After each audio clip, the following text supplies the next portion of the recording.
Welcome my YouTube family. Video start करने से पहले मैं अपने बारे में कुछ बता देता हूँ।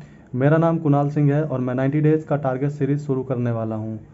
और अभी मेरे साथ डू और डाई वाला सिचुएशन हो रखा है, क्योंकि मैंने अपना लाइफ में बहुत टाइम वेस्ट किया है, बहुत मस्ती किया है, जैसे कि दोस्ती में और भी बहुत सारी चीज़ों में जो कि मैं नहीं बता सकता हूँ।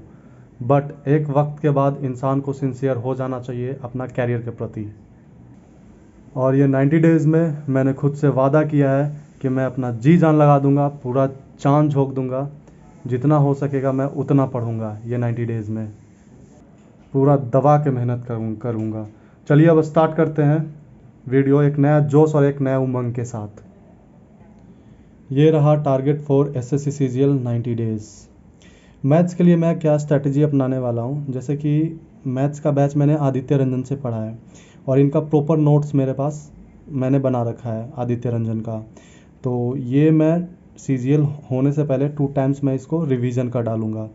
फिर इसके साथ में ही पैरेलली मैं मैथ्स मैनिया का आईएमआर सेशन चलता है, इनका मैंने पेड कोर्स लिया हुआ है, जो कि आईएमआर का मतलब होता है इंटेंस मैथ रिवीजन बैच।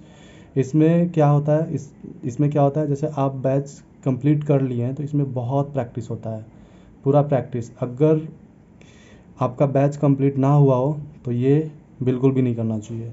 तो मैं क्या अपनाने वाला हूँ, पहले बैच को 2 टाइम्स रिवीजन करूँगा आदित्य रंजन का नोट से, फिर उसके पैरेलली में मैथ्स मैनिया का आईएमआर सेशन अटेंड करूँगा। फिर पीवाईक्यू सीरीज़ 2024 और 2023 का ये करने वाला हूँ। ये एक्सेप्शनल है, क्योंकि मैं बैच के बाद अगर मैथ मैनिया कर लेता हूँ तो ये मैथ्स मैनिया जो है सोने पे सुहागा रहेगा मेरे लिए। ये ना भी करूँगा तो चलेगा। तो यही मेरा मैथ्स के लिए स्ट्रैटेजी रहने वाला है ये 90 डेज़ में। और इंग्लिश के लिए मैंने प्रॉपर नोट्स रानी मैम से बनाया हुआ है और यूट्यूब से मैंने काफ़ी ज़्यादा प्रैक्टिस की है, तो प्रैक्टिस का भी मेरा नोट्स बना हुआ है। प्रैक्टिस यूट्यूब से भी किया है, रानी मैम से भी किया है और भी इधर उधर से किया है, जो कि एक प्रैक्टिस नोट्स भी मैंने प्रॉपर बनाया हुआ है। तो मेरा क्या स्ट्रैटेजी रहेगा, जैसे 90 डेज़ में नोट्स को मुझे 2 टाइम्स कर लेना है और प्रैक्टिस नोट्स को भी 2 टाइम्स कर लेना है। और वोकैब के लिए मैंने रानी मैम का समुद्र मंथन किया हुआ है, तो इसको मुझे टिप्स पे कर लेना है, समुद्र मंथन को और ब्लैक बुक को। ब्लैक बुक तो के लिए ब्लैक बुक में जो वोकैब 200 वर्ड्स रिपीटर्स जो हैं, ये तो आपके टिप्स पे होना ही चाहिए एनी हाउ। और जब 200 वर्ड ख़त्म हो जाएगा देन उसके बाद आप आगे बढ़िएगा। तो मैं क्या करूँगा वोकैब के लिए, एक तो रानी मैम का समुद्र मंथन और ब्लैक बुक में जो वोकैब दिया है वो करूँगा, और ब्लैक बुक में जो OWS वन वर्ड सब्स्टिट्यूशन दिया है वो करूँगा, और ईडियम्स एंड फ्रेजेस ये पूरा कर लूँगा। वोकैब के लिए इनफ रहेगा मेरे लिए। और फिर प्रैक्टिस में इंग्लिश के लिए प्रैक्टिस में इंग्लिश माध्यम का एक यूट्यूब पे है, जो कि डेली उनका आता है इंग्लिश माध्यम का, उनसे मैं प्रैक्टिस करने वाला हूँ।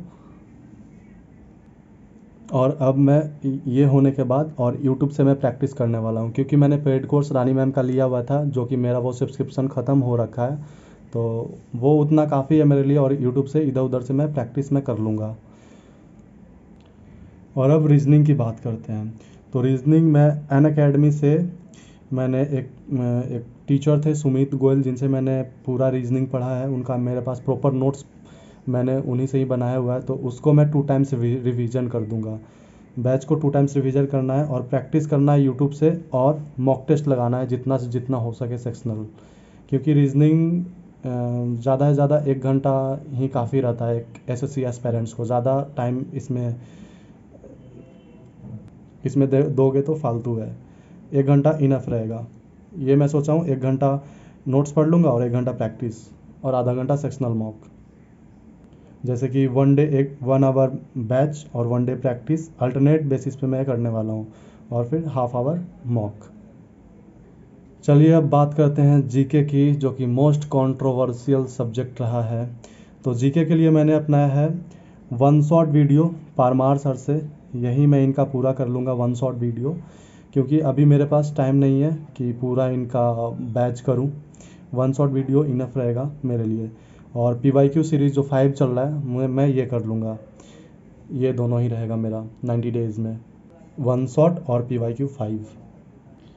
और ये 90 डेज़ में मेरा जो टारगेट रहने वाला है, ऐसा मैं एक्सपेक्ट कर रहा हूँ कि मैथ्स में इतना मैं अगर कवर कर लेता हूँ जो मैंने ऊपर आपको बताया, मैथ्स में 45 प्लस, इंग्लिश में 45 प्लस, रीजनिंग में 45 प्लस और जीके में 30 प्लस। जीके में 30 प्लस भी ला देंगे तो हो जाएगा हमारा काम, क्योंकि नो नीड टू स्कोर 100%, 100% की ज़रूरत हमें नहीं है। तो टोटल मिला के हमारा हो जाता है 165 प्लस। क्योंकि भाई अगर इतना हम नहीं करेंगे, इतना हम नहीं लाएंगे तो सिलेक्शन से हम लोग काफ़ी दूर, मतलब मान के चलिए बाहर ही हो जाएंगे। इतना तो हमें लाना ही है, ठीक है। अगर आप 155 से 165 में 165 तक लाते हो, तभी तभी आपका सिलेक्शन हो पाएगा, नहीं तो फिर आप ये कंपटीशन से आप बाहर ही हो जाओगे, है ना। तो इतना मुझे लाना ही है एनी हाउ। तो ये 90 डेज़ में मैं अपना पूरा जी जान लगा दूंगा, पूरा एकदम मेहनत करूंगा, जितना हो सकेगा मैं उतना करूंगा मेहनत, क्योंकि अब मेरे पास टाइम नहीं है।